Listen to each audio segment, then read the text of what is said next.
Hello everyone, and welcome to Classic Gaming Today, where we take a look at the gaming experiences of the past through the eyes of the present.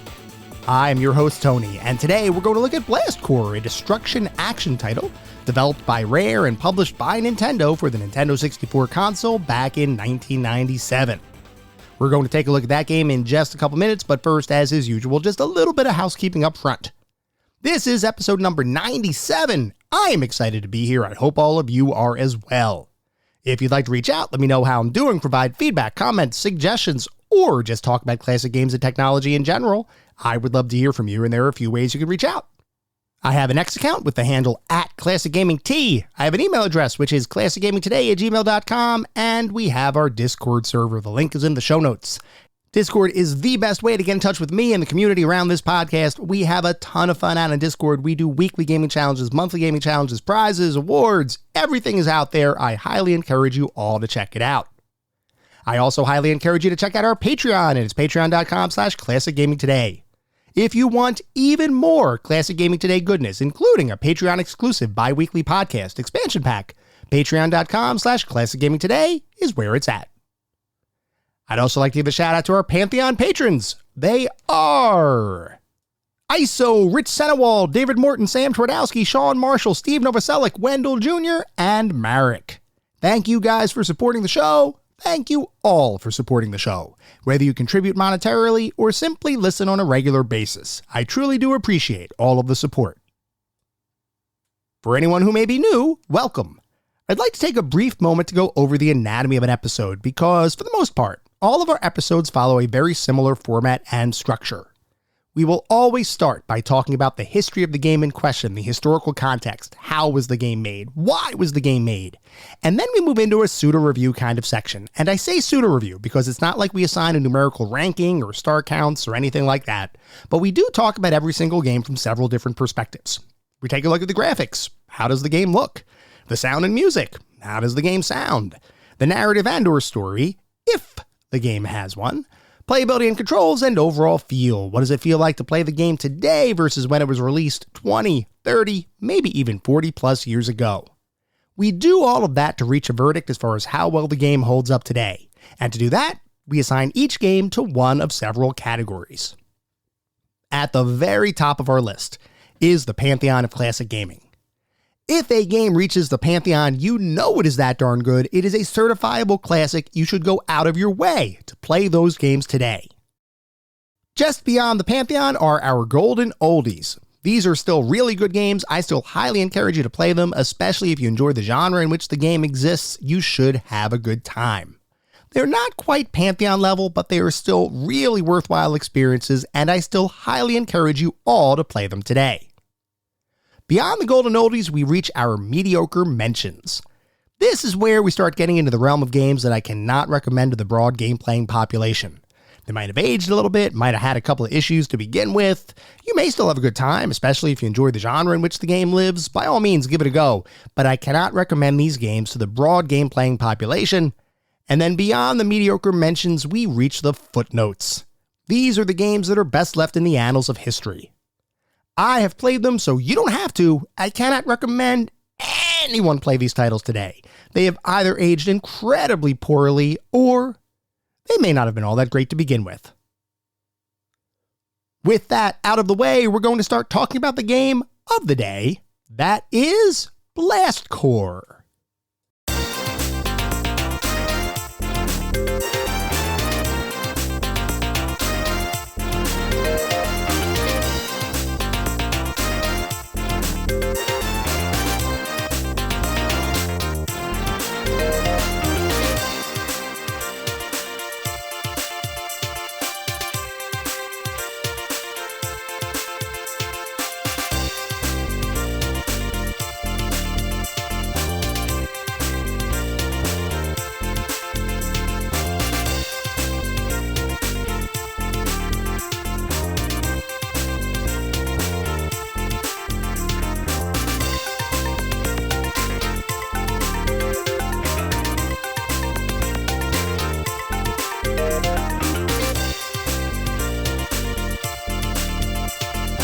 Blast Corps is a destruction action title developed by Rare and published by Nintendo for the Nintendo 64 console back in 1997. Before we can talk about Blast Corps, we need to take a step back and talk about Rare in the mid-90s, and by extension, the changing video game console market of the time. Before we do that though, I should mention a couple of quick items that longtime listeners, and even some new listeners, might have recognized, which is, this is not the first time we've talked about Rare, the UK-based company who became synonymous with high-quality Nintendo-published titles throughout the 1990s.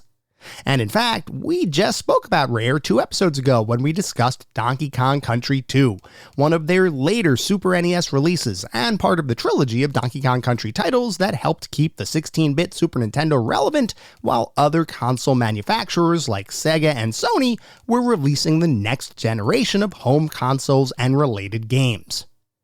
I mention this simply to say that I might not have planned out these episode releases as well as I could have, since we're going to be talking about yet another Rare title in around a month, that being the NES torture simulator Battletoads. I don't have a good excuse for why I bunched all of these Rare titles up so close to each other, other than the fact that I really felt like playing some of these games, and it just so happens they were all made by the same Rockstar development studio. And honestly, if you take a look at Rare's gamography, you'll likely notice that they were not only a prolific developer throughout the 80s and 90s, but truly did deliver a string of well-regarded releases with a track record that very few companies can match. I'm certainly a fan of Rare's work in general, and I'm hoping many of you are too. Anyway, with that out of the way, let's start talking once again about Rare, the UK company founded by brothers Chris and Tim Stamper that began its life as Ultimate Play the Game in 1982 with a focus on creating games for the UK microcomputer market, most prominently the ZX Spectrum line of computers developed by Sinclair Research. As Ultimate Play the Game, the Stampers had some early successes with creating innovative titles that were unlike the kinds of gaming experiences that other game development studios typically developed. And this concept of constantly trying to create something new and innovative as opposed to stereotypical and derivative would form the foundation of the company's DNA from the very beginning of its existence. Despite releasing some pretty popular ZX Spectrum titles in the years after the company was formed, the Stampers recognized that if they wanted to grow as a company, they needed to expand and diversify beyond the UK-centric, fairly limited ZX Spectrum market. And here, an opportunity would present itself in 1985 that would change the trajectory of the company's future forever. In 1985, software publisher Ocean was in talks to purchase Ultimate Play the Game, along with any related licenses and other intellectual property, and the Stampers realized that this sale was likely going to happen, whether they wanted it to or not. So, they decided to stand up a separate shell company of sorts, which they called Rare Limited, as a means of insulating themselves and their team from any of the corporate politics that were accompanying Ocean's buyout of Ultimate Play the Game, which further allowed the Stampers to sell their share of the company without issue to rival publisher US Gold. No longer tethered to Ultimate Play the Game, the Stampers turned their attention entirely to the formalization and stabilization of Rare Limited. With their new company established, the Stampers now had to figure out where they wanted to focus and what kinds of games they wanted to create. They knew they wanted to standardize on a stable technology platform, something that wouldn't have a ton of variability that would need to be accounted for whenever they created a new title, which meant that the computer market of the time was effectively out, since there were a huge number of proprietary systems, hardware, and software that made developing for anything other than a single computer platform a challenge. And they knew they wanted to choose a technology platform that would have a fairly large number of users with the potential for even greater growth, since their prior efforts on the ZX Spectrum, while successful, had an upper bound for potential sales given the relatively small size of the market. Those factors are what led Rare to begin looking across the broader video game landscape, at which point they started to learn more about Nintendo's 8-bit family computer, or Famicom home console that had just released a couple years prior in Japan, and was about to make its way to the North America and other geographic regions. To call the Famicom a major console release would be an understatement, as it quickly gained a foothold in the Japanese gaming market, and all indications were that it was going to take over the North American gaming market as well, effectively with no competition given the 1983 video game market crash that left companies like Atari on life support. Rare saw Nintendo's 8-bit platform as an opportunity to increase their presence in the market, and were hopeful that they would be able to replicate their earlier success on a much larger scale, which in turn would make the company more profitable and allow them to tackle bigger and better games in the future. There was just one problem. Nintendo wasn't in the habit of simply giving development kits out to small independent developers, and Rare didn't have the working capital to buy their way into the Famicom ecosystem. So they did the only thing an aspiring group of talented game developers could do. They hacked their way into the industry. Okay, maybe not literally, but in fact, they did sort of hack their way into Nintendo's good graces. For those who may not be aware, when Nintendo released the Famicom, they designed it so that unless you were one of their former licensees, there was no way to actually release a title for the system, because you wouldn't have the technological tools or software needed to bypass Nintendo's hard-coded copy protection schemes. This was done for a couple of reasons, the most prominent of which was Nintendo's desire to exert control over which video game studios could develop games for their system, as well as a drive to limit the number of games each studio could release in a given year, all of which was an attempt at minimizing the potential of low-effort, poor-quality titles flooding the market and eroding consumer confidence in Nintendo as a company. What this meant was that if you were going to develop games for a Nintendo console, Nintendo itself had to give you the keys to its virtual kingdom. Despite not having a formal agreement in place with Nintendo, Rare decided to import a Famicom console and sat down to effectively reverse engineer the console, bypassing the copy protection that Nintendo had touted as impossible to crack, and creating a series of demos that they hoped would prove Rare's prowess as a technically talented and creative team of video game designers. Rare ended up sending that set of demos into Nintendo, and in an almost unheard of move, Nintendo was so impressed with Rare's work that they offered them a development partnership contract, and even offered to fund all of Rare's upcoming titles, as long as all of those games would remain Nintendo exclusives. For a small company like Rare, that offer was a dream come true, so they immediately accepted Nintendo's conditions and began working more closely together, a relationship that would last for almost 20 years and would see the two companies collaborate on countless all-time classic titles that even today, many gamers consider to be some of the best games of all time. While Rare's game catalog would continue to grow more impressive over time, perhaps their most significant opportunity came in 1994, which is when Nintendo began facing increased competition in the home console space, spurred on by continued and relentless pressure by longtime rival Sega, and emerging competitive pressures by console industry newcomer Sony.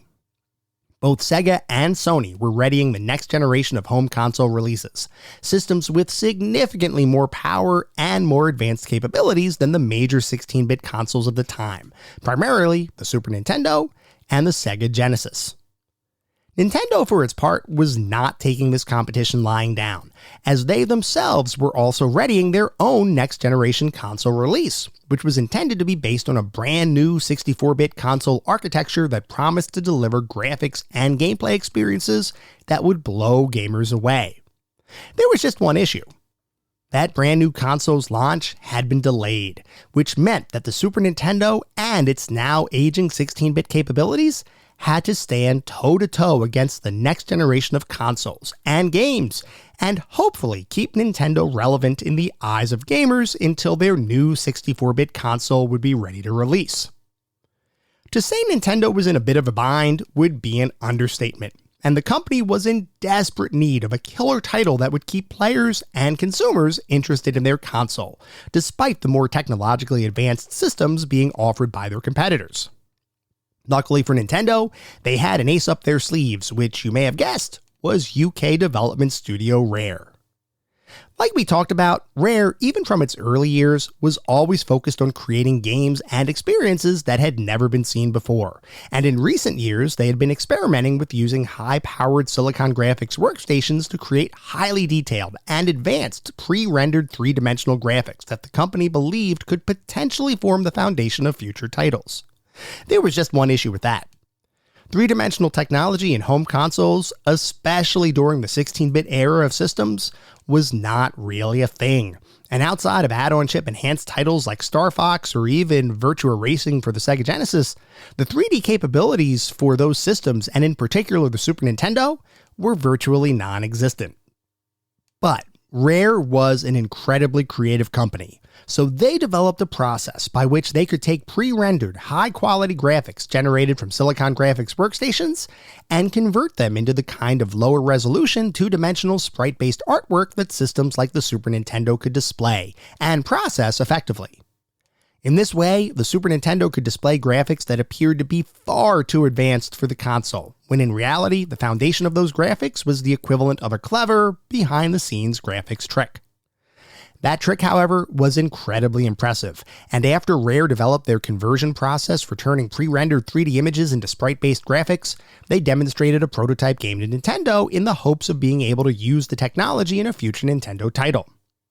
Well, to say Nintendo was impressed with the technology would also be an understatement, and they believed that this might be a way for their Super Nintendo console to remain relevant while the company continued working on their forthcoming 64-bit console.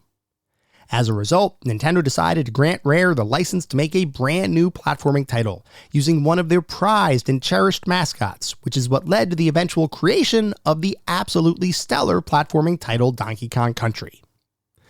Using this newly developed technique of rendering high-quality graphics and converting them to two-dimensional sprites, Rare set out to once again create a game the likes of which had never been released to the market, with some of the highest quality visuals that had ever been seen on a home console, independent of the number of bits or underlying processing power that a console may have had at its disposal. Eventually, Rare would complete work on the title, and Donkey Kong Country would release just in time for the 1994 holiday season, following an extensive $16 million marketing campaign that saw numerous magazine ads, commercials, and other promotional items distributed to prospective players, with a focus on showing that Donkey Kong Country was a true next-generation gaming experience on a decidedly current-generation video game platform. And despite its 16-bit limitations, Donkey Kong Country would release to stellar reviews and universal acclaim, as players around the world had their minds collectively blown by the sheer awesomeness of the game's gameplay, graphics, and sound.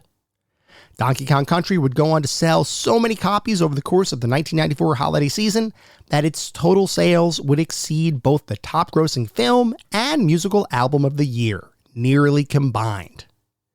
In total, Donkey Kong Country would gross over $400 million by the end of the 1994 holiday season, an almost unfathomable number for the time, and one that proved, once again, that Rare was a development studio almost without equal. Donkey Kong Country and its eventual sequels would end up keeping the Super Nintendo relevant in the market, despite the increased competition Nintendo was facing from other console manufacturers. Nintendo's formal answer to that competitive landscape, the Nintendo 64, was still in the process of being engineered, though despite its persistent delays, the console was highly anticipated, and gamers the world over were anxiously awaiting its release.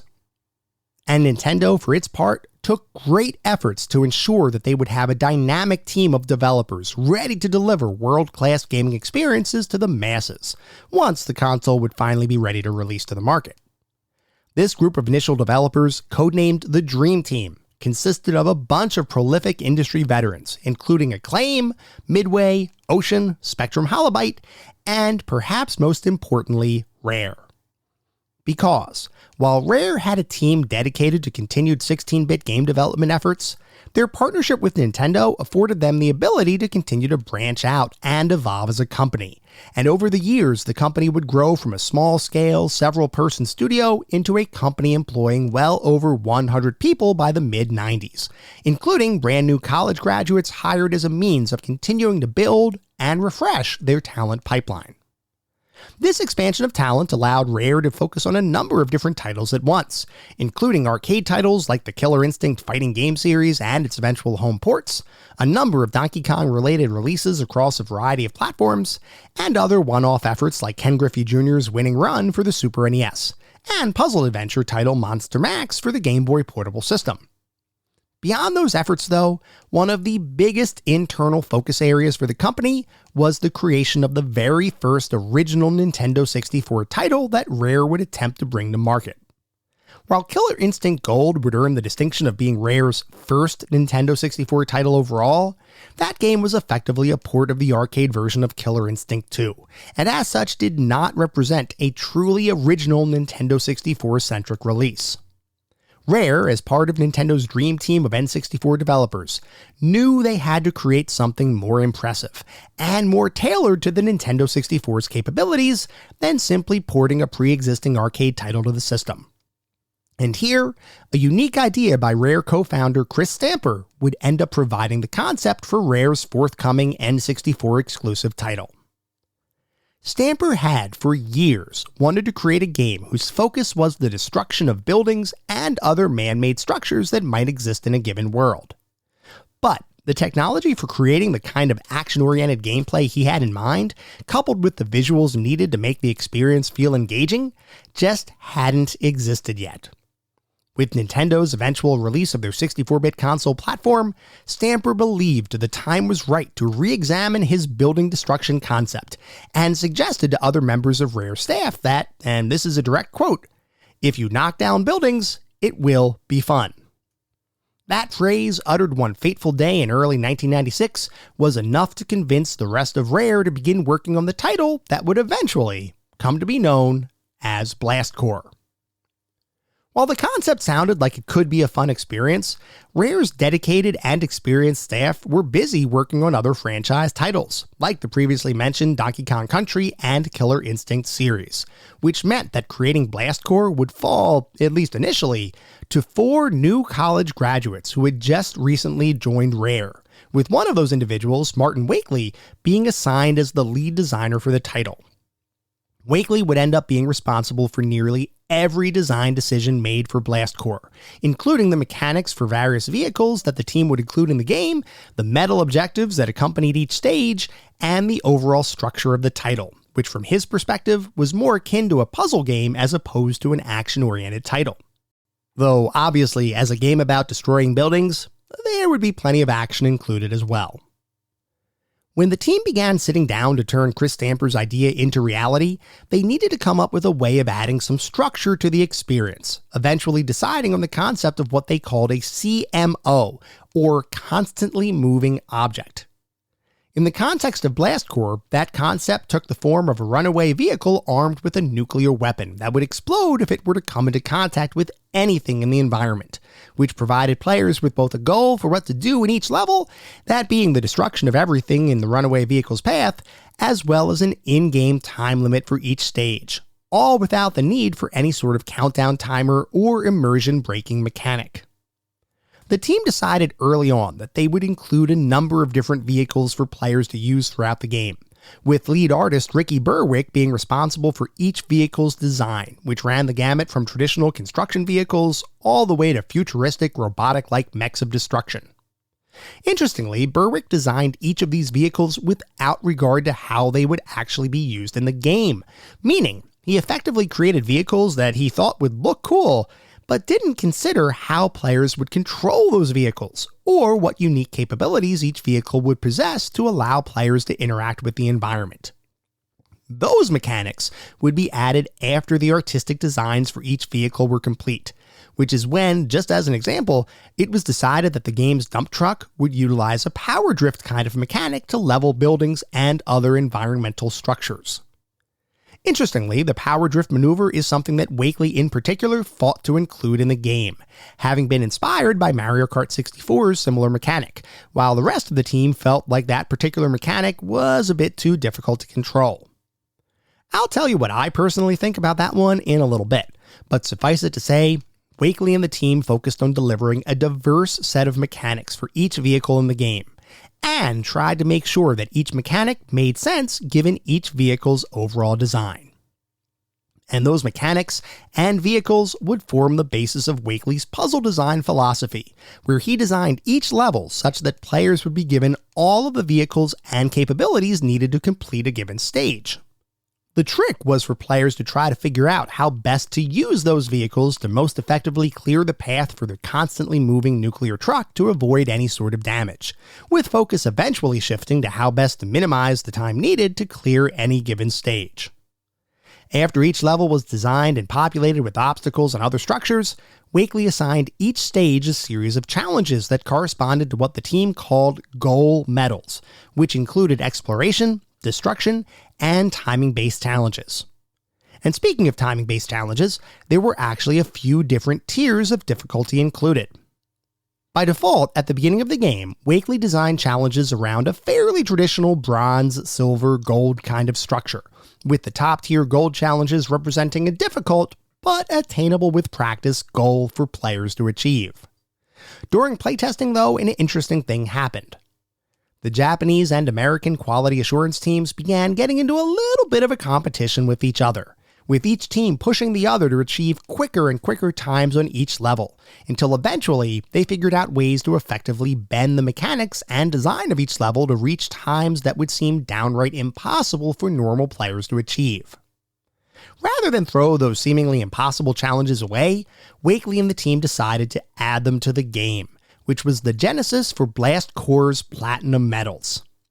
This is another aspect of the game I'll talk about more later, but just to put it into perspective, Martin Wakely, the lead designer for the game, the person who ostensibly understood all of the ins and outs of the entire experience better than anyone, has gone on record as claiming the Platinum challenges are simply insane, and admitted that he was only able to complete 4 Platinum challenges himself. That certainly says something about their difficulty.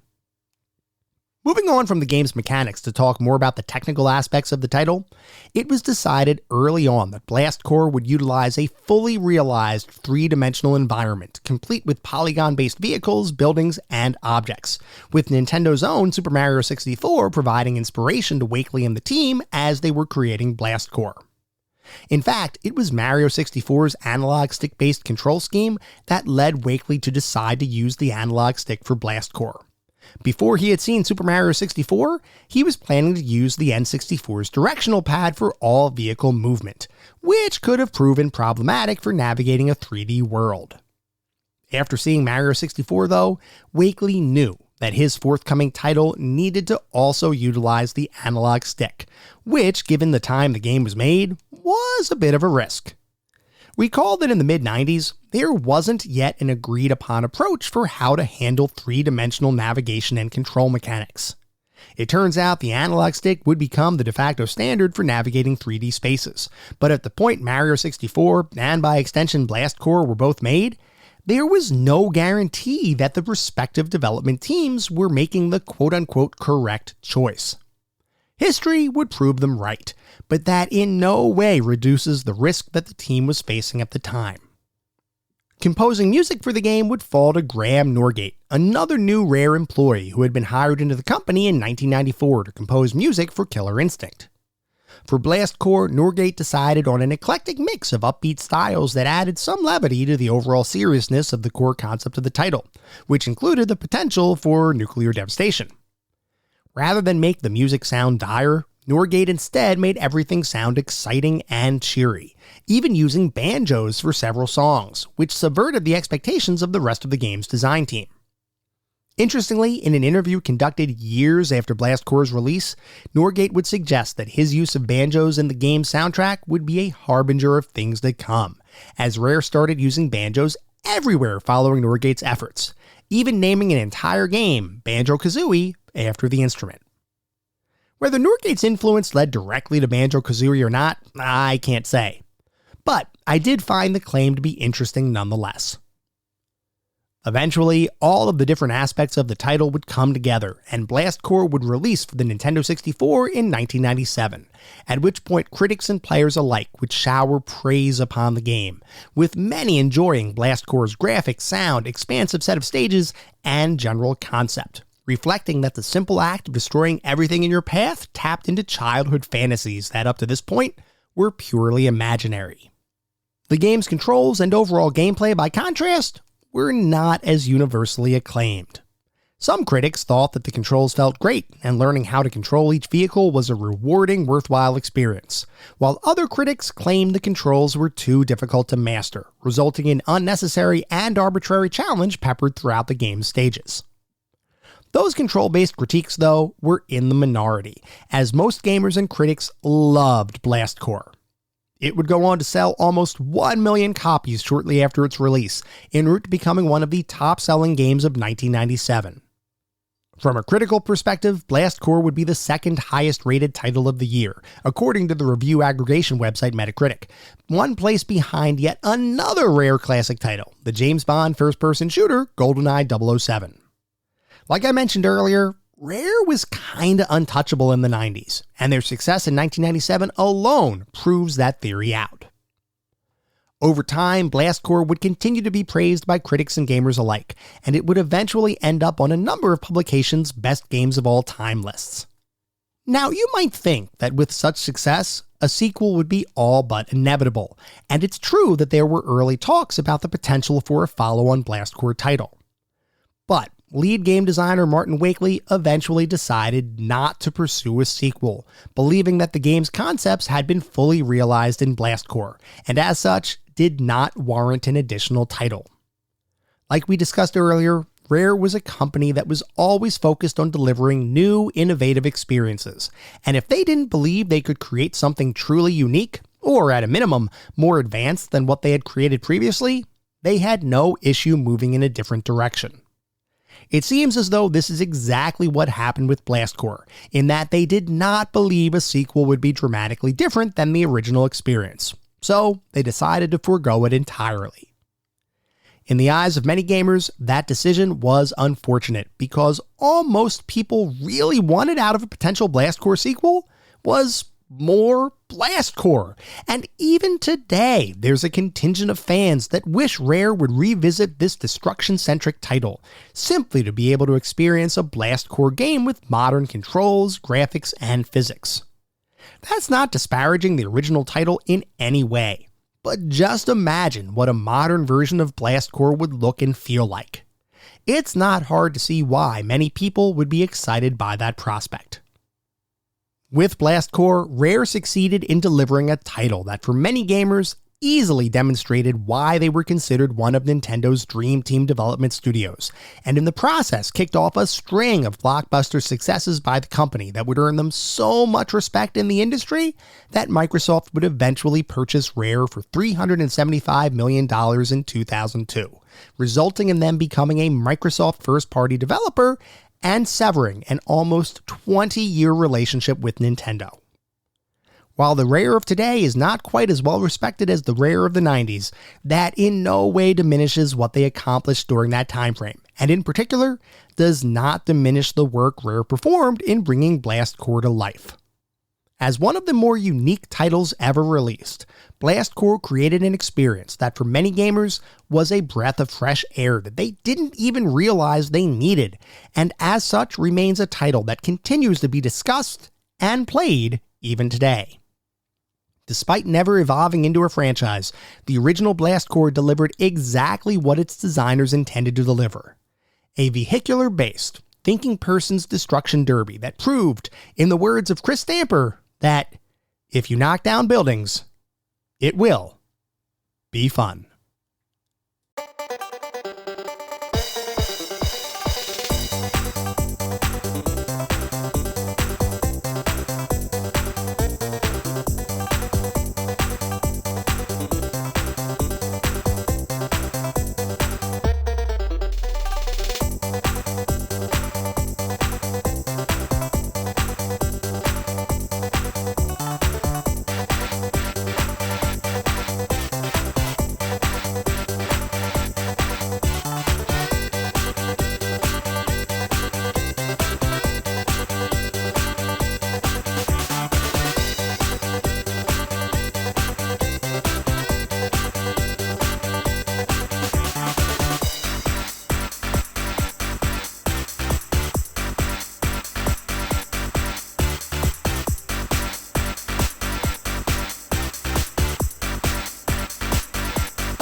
We are now going to shift to start talking about what it feels like to play Blast Corps today versus when it was released 27 years ago.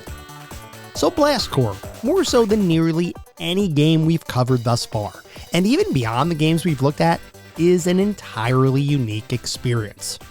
I know I've called other games unique before, and I have not been exaggerating. We have covered a bunch of unique titles within a variety of genres. The thing with Blast Corps is, it is so unique that it kinda defies classification. At its core, Blast Corps is all about destroying everything that might stand in your path, from buildings to barns to satellite dishes to pretty much any inanimate construction-based object you may think of. The concept behind the game is fairly simple. There's a runaway nuclear transport that, if it comes into contact with anything, will explode, which is obviously a bad thing. Your job is to clear a path for that nuclear transport to roll along without touching any object or potential obstacle. You might think that sounds simple, and conceptually, it totally is. But the game itself is anything but a simplistic experience.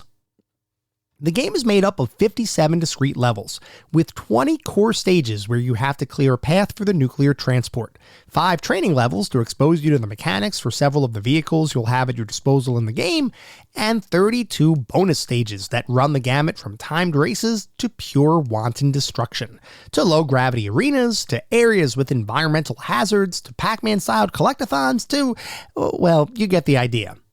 There is a huge variety at play with the game's bonus stages, and while none of them are required to beat the game, or at least get to the game's credits, they do add a depth to the overall gameplay experience that I appreciated. And beyond that, they help you hone your skills with the variety of vehicles that you'll need to use in order to progress in the game. Blast Corps is designed such that each stage has a subset of vehicles that players can use to attempt to defeat that stage, and each stage has obstacles and situations that are chosen to match the capabilities of the vehicles that you'll have at your disposal. And oftentimes, the limitation of what vehicles are available in a given stage directly correlates to the difficulty of the stage. Because across the variety of vehicles you'll use throughout the game, some are super straightforward and fun to drive, some take some getting used to, and some are just awful contraptions created simply to torture players. Okay, maybe that last part isn't quite true, but I gotta say, I have some serious thoughts about some of these vehicles. And actually, let's talk about each one now so that you all know what I'm talking about. First, you have the Ramdozer, which is pretty much your standard bulldozer, capable of knocking down almost any obstacle in your way. This is one of my favorite vehicles in the entire game for a couple of different reasons. For one, it's easy to control and does not have any sort of control hiccups that can sometimes affect the other vehicles. And two, it is simply fun to drive around and crash through buildings and other obstacles without a care in the world. It feels so good to smash through a series of buildings in close proximity with one another, watching debris fly around as you literally destroy everything in front of you. And this pure fun never gets old. In fact, I would play a game focused solely on bulldozing stuff to the ground, an interest that I honestly didn't have before playing Blast Corps for this episode. It was so much fun that I want more. Less fun, and decidedly more difficult to control, is the Backlash, a dump truck whose claim to fame is needing to spin around and whip the back of your vehicle into objects in order to destroy them most effectively. Conceptually, this sounds like a cool mechanic. In practice, though, it was way more cumbersome than what I would have liked. Judging when to turn to whip your vehicle into nearby obstacles is a skill that takes a ton of getting used to, and even after playing the game for 15 hours, I would routinely mistime my turn, or turn just a smidge too much and end up sliding right by the obstacle I wanted to demolish. Now, it looked cool, and if I was playing a game where drifting around obstacles was the goal, this would have been epic. But to consistently miss my target was a major frustration, and some of the later levels are ridiculously difficult to complete, which, by the way, we'll talk more about in a little bit. Overall, the Backlash is one of my least favorite vehicles to use in the entire game. It's conceptually cool, and when it works, you do kind of feel awesome. But it's simply not consistent enough to be a 100% fun experience. The Skyfall is effectively a dune buggy with the ability to use a nitrous-like boost to both accelerate quickly, as well as to leap off of hills and hopefully crash down onto buildings, hence the name Skyfall. I'm kinda mixed on this one, as controlling the vehicle in pure driving mode feels good, and is probably one of the more accurate vehicles in the game from a pure control perspective. Trying to take out obstacles though?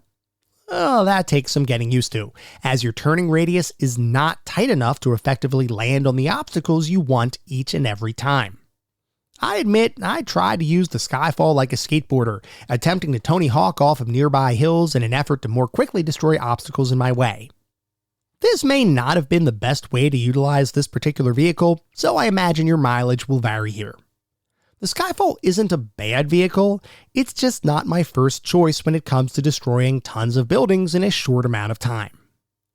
The Sideswipe, however, is pretty darn good at destroying a ton of buildings, and the way this one works is, the sides of the vehicle can be thrust outwards, creating what are effectively a pair of hydraulic battering rams on each side of the vehicle, and because of the unique design of the Sideswipe, any stages where that vehicle is the main attraction are usually designed with rows of houses lined up with each other, allowing you to drive in between them and thrust your battering ram out from each side, dishing out double the carnage in comparison to other vehicles. The Sideswipe is probably my third favorite destruction vehicle in the game, as it drives accurately and has a fair degree of destructive power. It's definitely not quite as good as the Ramdozer, but it holds its own. Oh, though I should mention that the number of battering ram thrusts you have is limited, and you have to pick up what is effectively an ammo crate in order to replenish those thrusts. While I never had a significant issue maintaining my thrust ammo, so to speak, you do need to be a bit careful with how you use it, lest you leave yourself with a totally underpowered, unusable vehicle other than being able to drive around the environment. The Ballista is another ammunition-based vehicle. Only this time, you literally are picking up ammunition, as the Ballista is a motorbike that fires rockets. From my perspective, this is another one that sounds cool on paper, but the controls leave a bit to be desired, and trying to aim your rocket blasts is far more challenging than it should be. There are different trajectories to your rockets depending on if you're moving or stationary, which makes sense logically, but also makes it much more difficult to hit your targets accurately, which means you'll likely lose a fair amount of ammo as you attempt to take out whatever obstacles you've been tasked with destroying. Now, I did in fact run out of ammunition multiple times with the Ballista, so I would recommend you use some caution and conservation as you fire rockets at your targets. I found that moving slower and more deliberately resulted in a far more accurate experience than riding around as fast as possible and simply firing rockets at whatever is in front of you, because oftentimes those rockets would literally fly right past or over whatever is actually right in front of you. Definitely a bit frustrating to use, but something that I did eventually get used to as I played the game. The next two vehicles I'm going to bundle together because they control and perform very similarly, which are the Thunderfist and the Cyclone Suit. Both of these turn you into a robot of sorts, or at least allow you to wear a robotic suit, and function by rolling into obstacles in order to destroy them. The Thunderfist, as the name implies, performs a punch-uppercut kind of move when you come into contact with an obstacle, while the Cyclone Suit lets you begin doing a bunch of acrobatics and martial arts-like maneuvers to destroy obstacles. Once again, these two vehicles sound kinda awesome conceptually, and when they work right, they are absolutely fun to use, because you can pretty much decimate anything in the game with these robotic suits. The issue is, they require some space to roll around before they can effectively attack and destroy obstacles, and this distance is somewhat hard to judge, so much so that I rarely got in a groove using either suit.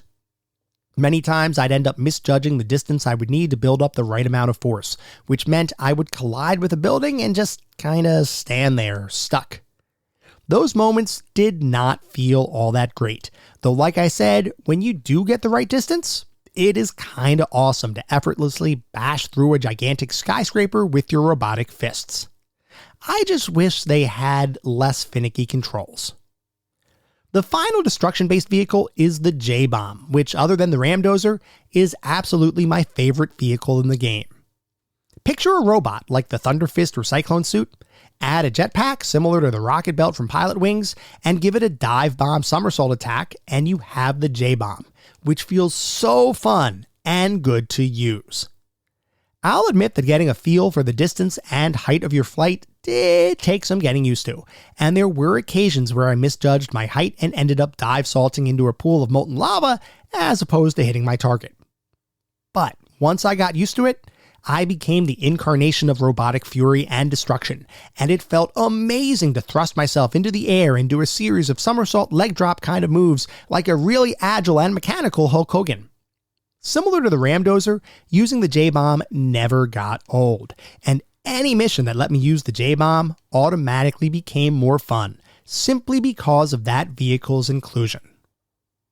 Outside of the destruction-based vehicles, you also get a number of race-centric vehicles, each of which you need to unlock by finding them in various stages. These include police cars, muscle cars, an American-styled hot rod, and perhaps most usefully, a black van that is, other than the destruction-based options we just talked about, most likely my favorite vehicle in the game.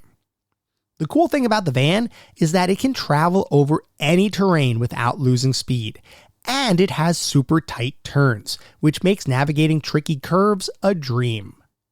The muscle car, by the way, can also drive over various terrain types without losing speed, but that one is more prone to spin out and drift around corners, which is why the van is better in nearly every instance. The only issue is the fact that you don't find the van until very late in the game, so for a good chunk of the game's races, you will not have access to this vehicle. Unless, of course, you don't unlock every race and bonus stage as you go, which, depending on your playstyle, is possible. We'll talk more about how you unlock different stages in just a couple minutes, just in case anyone's wondering. Anyway, hopefully it's obvious that the game has a fair variety of vehicles, each of which have unique mechanics that serve to keep gameplay feeling fresh throughout your entire playthrough. I'm not the biggest fan of all of those mechanics, or the control scheme behind those mechanics, but I can't fault the game for its gameplay diversity. And speaking of diversity, the variety of levels in the game, coupled with the unique combination of which vehicles are available in each stage, makes each mission feel entirely unique, even if they ultimately have the same goal, which at least for the main missions is to ensure that a runaway nuclear carrier doesn't come into contact with any object or obstacle. By default, those main missions only require you to destroy the buildings or obstacles that might be in the direct path of the nuclear carrier, as well as to address any gaps in the path that might result in the carrier being jostled. As an example, let's say the carrier is making its way to a loading and unloading ramp on a train track. Well, if there isn't a train there, there's effectively a gap between the two ramps, which, if the carrier hits it, would cause it to fall, and would set off a nuclear explosion. So, in those instances, you'd need to move a train into position, creating a platform to bridge the gap between the two ramps. Or perhaps there's a waterway without a bridge. In this instance, you may need to captain a boat and position its deck such that it acts as a bridge for the carrier. There are a few different environmental vehicles included in a number of stages, and they all serve to add some additional complexity to the individual puzzles you'll be solving. And yes, I said puzzles, because each level, despite mostly being about destruction, is really a self-contained puzzle box that you need to figure out how to solve. The game will give you a series of vehicles and obstacles, and it's your job to figure out how to use what the game gives you to clear a path for the nuclear carrier. In some stages, you may be limited to a single vehicle, which means that stage will likely be a skill test for that particular vehicle's mechanics, while other stages might involve several different vehicles, some of which may be hidden, just waiting for you to discover them, while hopefully, in the process, making the mission easier given your newfound destructive ability. So let's say you clear out the nuclear carrier's pathway, and the carrier safely makes it to the end of the stage. That's good enough for a gold medal, which shows that you did in fact beat the level. But while you might have quote-unquote beaten the main goal of the stage, you haven't yet truly beaten the full stage. In order to do that, you need to perform a number of other actions, which include destroying every building on the map, activating ground-based beacons called radiation detection units or RDUs, rescuing survivors that might be hiding in buildings, and exploring each map for hidden secrets, like communication dishes that will, upon being touched, unlock additional bonus stages for you to tackle. Assuming you find all RDUs and survivors and destroy all buildings, you'll get a second gold medal for your efforts, which all contributes to your overall promotion rank. And speaking of promotion rank, as you play the game and gather medals from beating various stages and completing their objectives, you will regularly receive promotions, which are a nice way of demonstrating your progress and prowess, but are otherwise not anything that changes gameplay. It's simply a way of showing you that you've accomplished something, not anything that contributes to your overall gameplay experience. Regardless, I loved whenever a promotion popped up on the screen, and it was always fun to see what my new job title was going to be. There are a ton of promotion levels, by the way, with 31 total ranks to gather, each of which have a different title. They're a fun addition to the game, even if they are just kinda there without any true gameplay purpose. Anyway, as you make your way through the game and beat the various stages, you'll eventually get to the point where you've completed every main level, which means there are no other obstacles standing in the way of the nuclear carrier, which is good. Not as good is the fact that you don't really know how to deal with a nuclear explosion, and to truly ensure the safety of everyone, you need to enlist the help of 6 different scientists who are scattered around several of the main levels in the game. These 6 scientists need to be found in order to beat the game, and if you end up completing all of the main missions without finding all of the scientists, the game will helpfully tell you that you yourself need scientific assistance, and will instruct you where you should begin your search. These scientists were an awesome touch, by the way, as they were all hidden off the beaten path and required some pretty extensive exploration, for the most part, in order to find them. I enjoyed needing to think outside the box in order to find some of them, and I appreciated the extra gameplay depth this pseudo-collectible added to the game. So, let's assume you've beaten every main mission and have found all 6 scientists.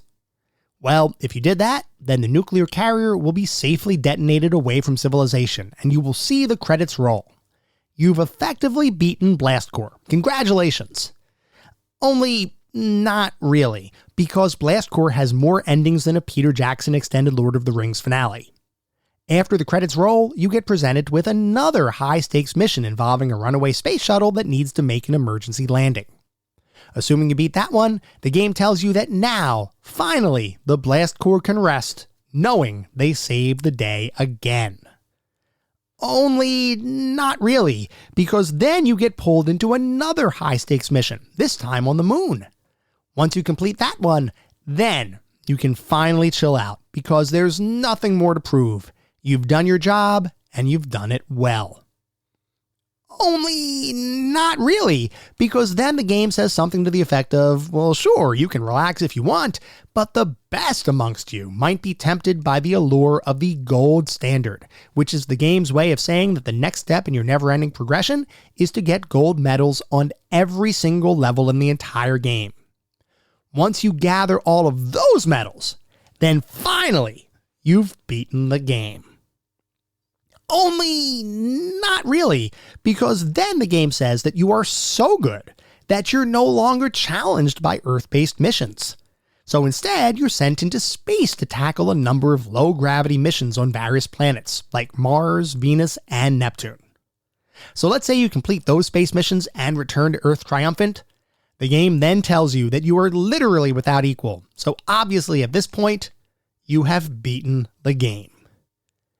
Only not really, because then the game says, do it all again, faster. At which point, every main mission in the game will now have a time attack mode added, where you have to clear the path between the stage exit and the nuclear carrier as quickly as possible in order to earn yet another set of medals. Eventually, if you're crazy like me, you will go through each stage again, earning gold medals along the way until finally, you've now gold medaled every stage and gold medaled every single time challenge.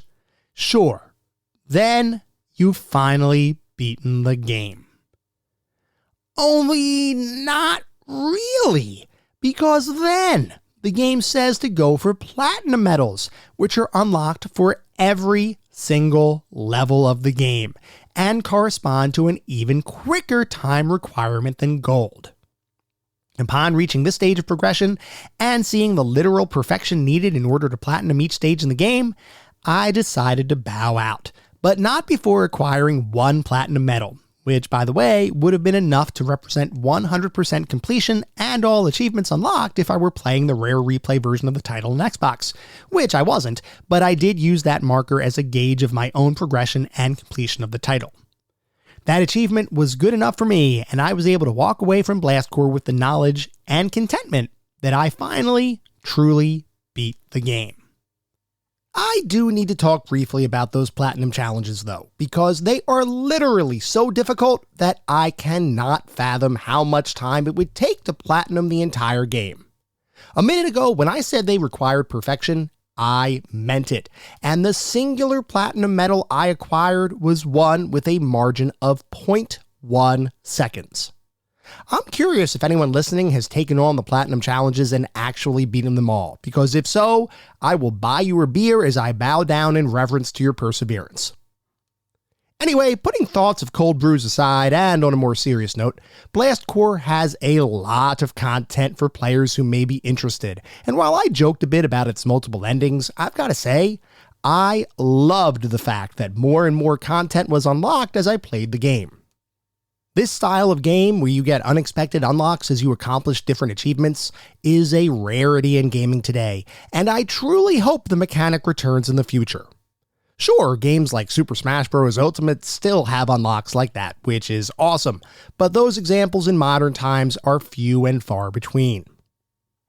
I do have even more to say about Blastcore, but before we talk about some of those more specific aspects of the title, as we always do, we have to take a look at the back of the box, because, as you all know, I love looking at the back of the box for these games. I love learning how different companies marketed their titles, especially in the era of gaming that we usually look at, which is, generally speaking, pre-pervasive internet, World Wide Web, YouTube, gameplay videos, and all that kind of stuff.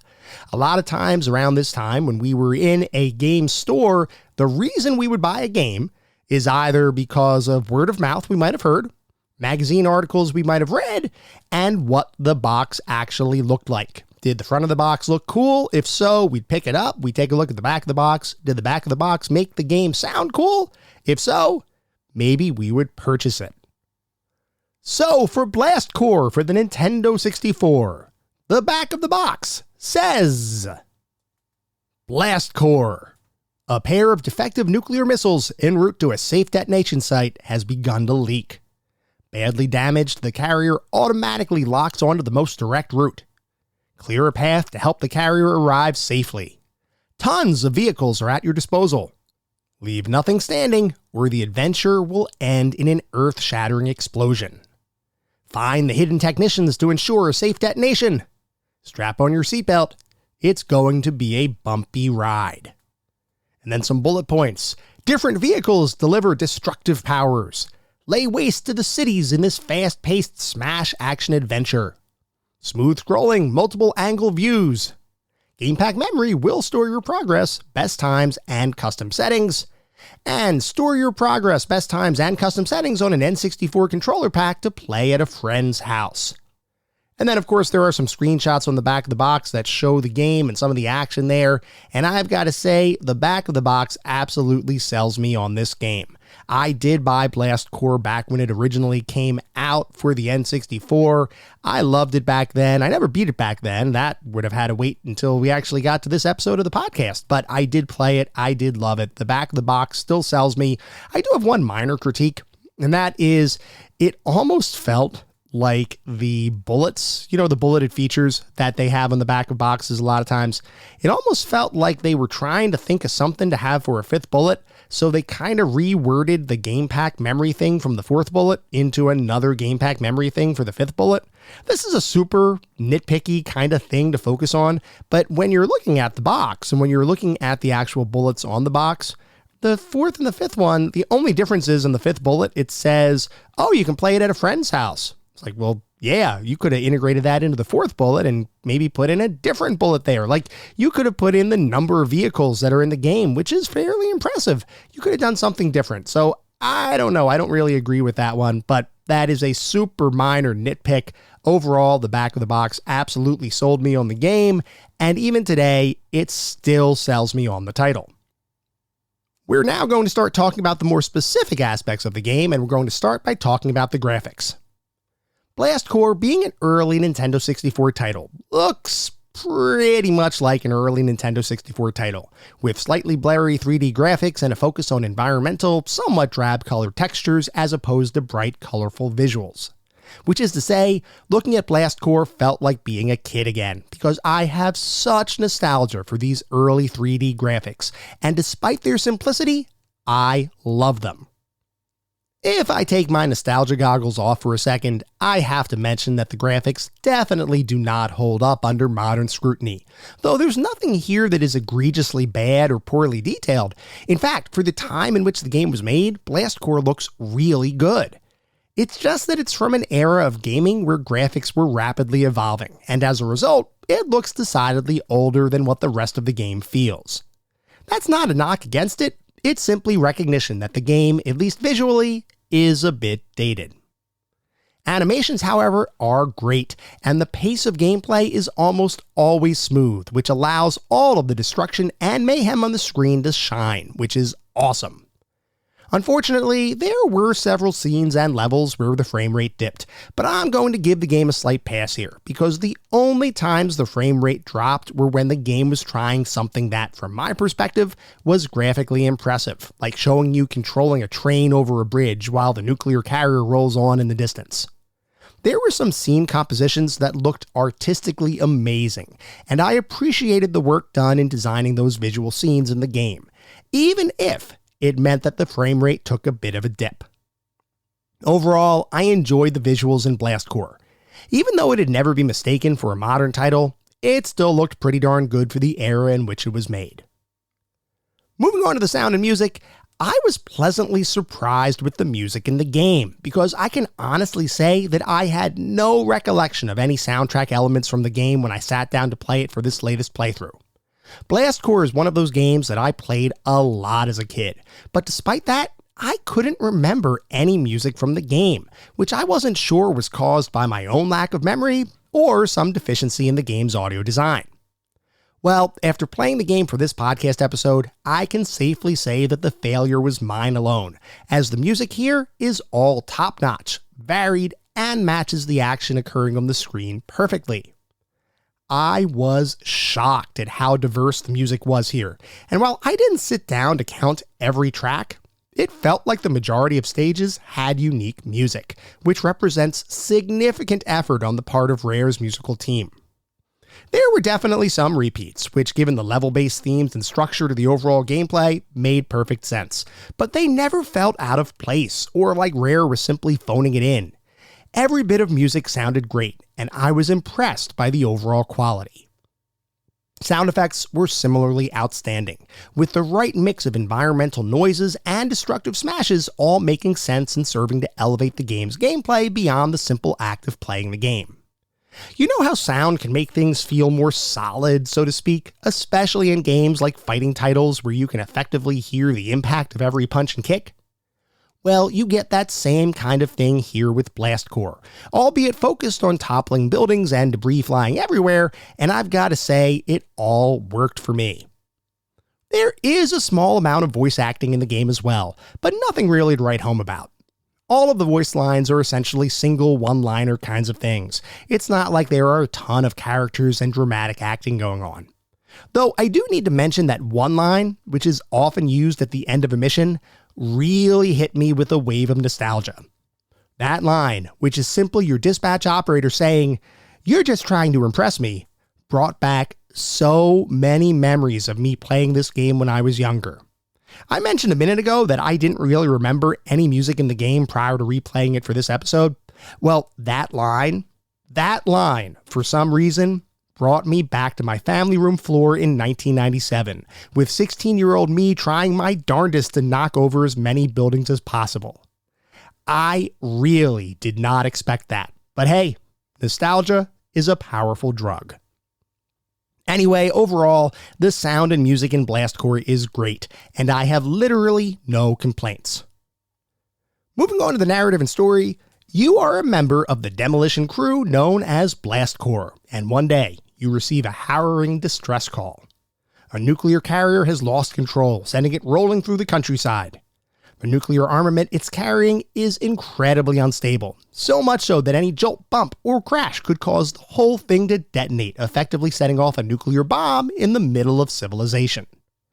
Obviously, this cannot be allowed to happen, so you and your crew are called in to clear a path for the carrier to roll on as scientists around the world begin deliberating about how to safely direct and detonate an unavoidable nuclear blast. Your mission is to choose the best vehicles for the job, demolish everything in the nuclear carrier's way, and hopefully avert a civilian disaster. I've got to say, this story really worked for me.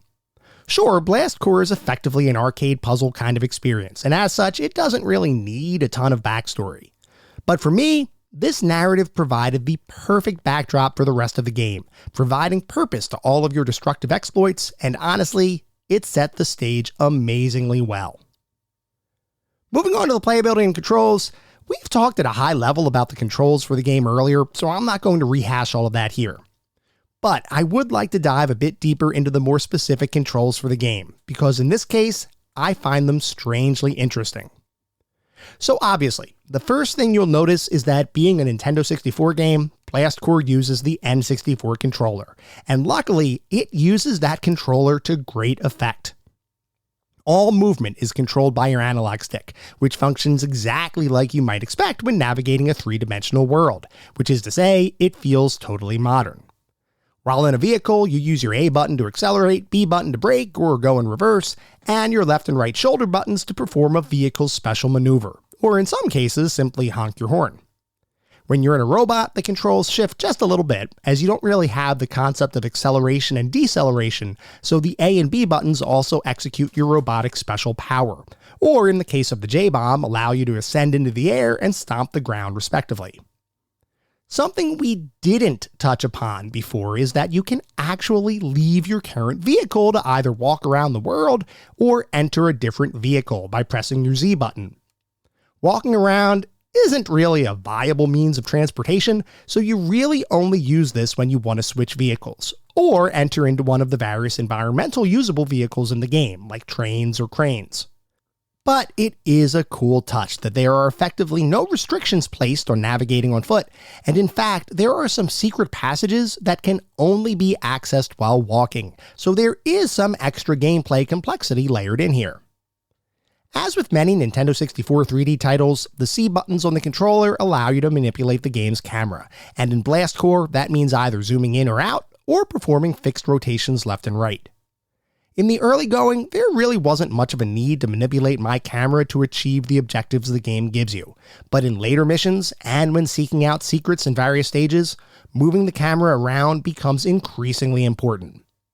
Luckily, the camera controls here are actually pretty darn good, though I can't help but think what a modern right analog stick kind of camera control would do to the game.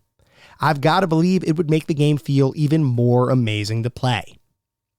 But of course, that's the dreamer in me talking, since we don't have that with the Nintendo 64. What we do have, though, is a well-designed set of controls that gives you exactly what you need to tackle the game's challenges. And let me tell you, you will need every bit of dexterity you can muster, because Blast Corps can be an incredibly challenging game. Actually, I should clarify.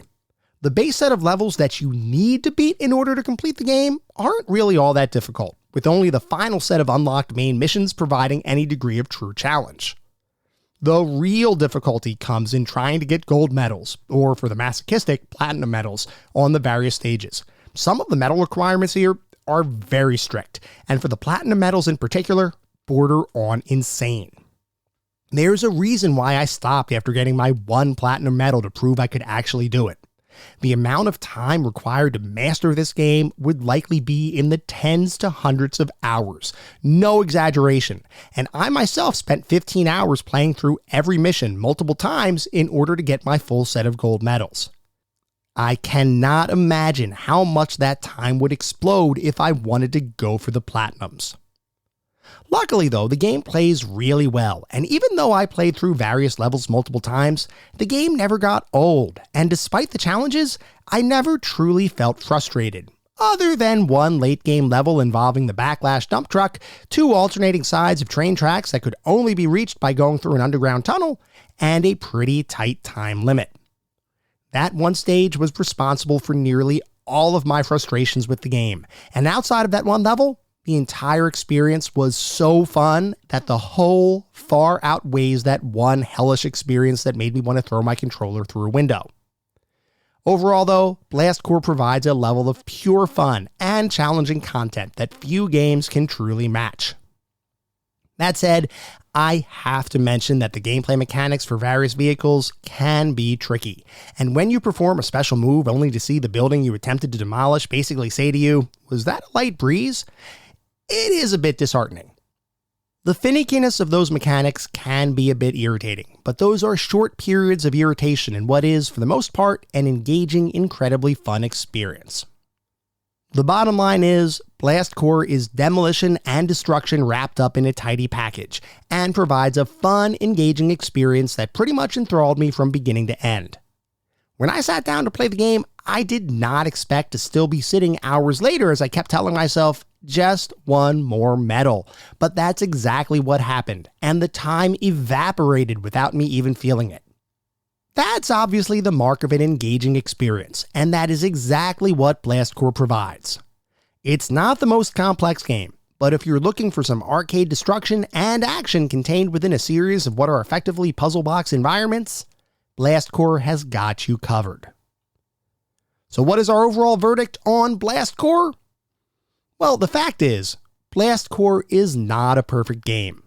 Vehicle mechanics can occasionally not work, some vehicles are meh at best, and the constant barrage of challenges, even after quote-unquote beating the game, might feel overwhelming to some players.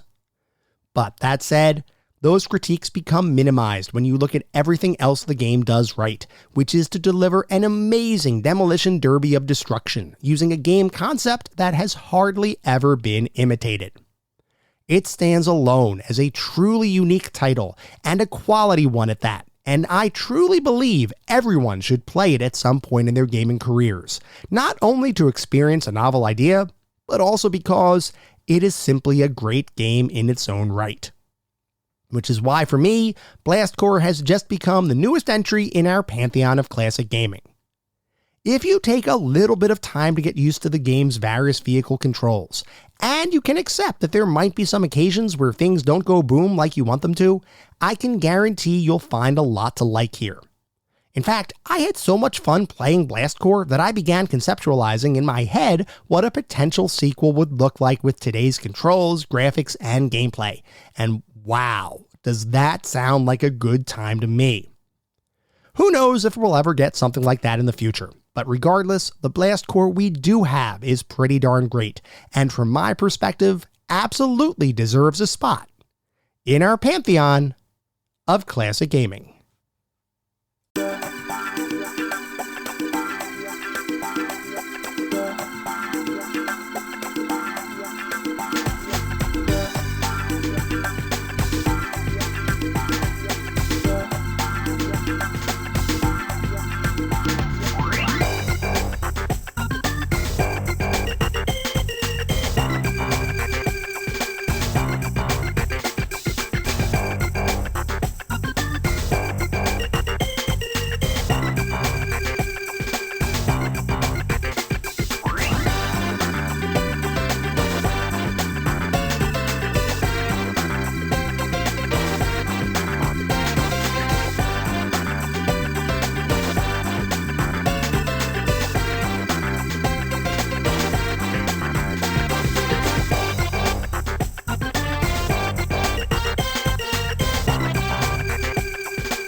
That was our episode on Blast Corps. I hope you all enjoyed listening to it as much as I enjoyed creating it.